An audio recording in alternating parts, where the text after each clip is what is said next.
similar to editable to patch objects are NURBS objects, which if I again create a sphere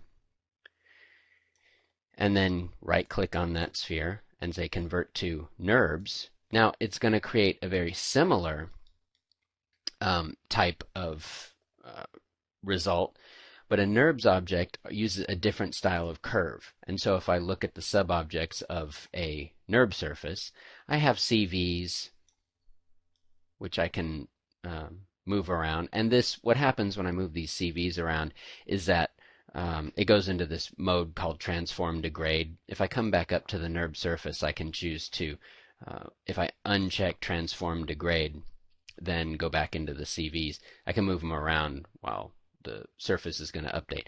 And you can see one of the things that's happening with a NURBS surface there, when I have edge faces picked, okay, what it's doing is it's actually showing me the tessellation of that NURBS surface.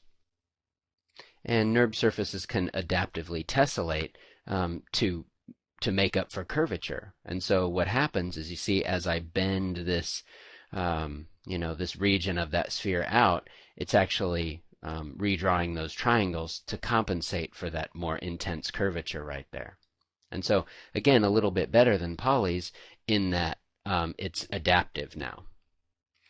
However, NURBS surfaces are a little bit out of fashion now, and the reason is because they can be extraordinarily difficult to model with. It's an older modeling type, and it's a very technical modeling type. And you'll see, like, product design and stuff is very often done in NURBS, cars and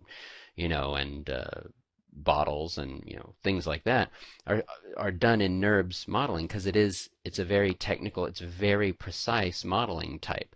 But for creating things quickly and freeform and in a sort of a sculptorly way, they're not really that useful. And 3D Studio actually has a really good implementation of NURBS, but it can be a little bit complex, and it's probably a little bit too much for an intro. And if we were designing some kind of a product that would need to be, say, manufactured or something, it would be a good way to go.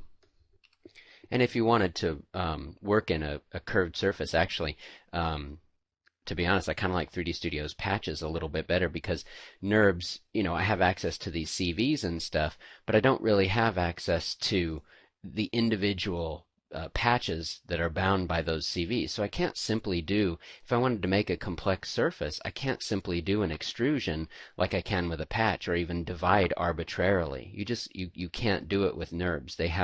They can be very restrictive. And so if you're working with a surface with a high curvature and you don't want to deal with the problem of polys revealing their segments or edges, then patch objects might be a way to go. But these are two object types that will be better explored a little bit later.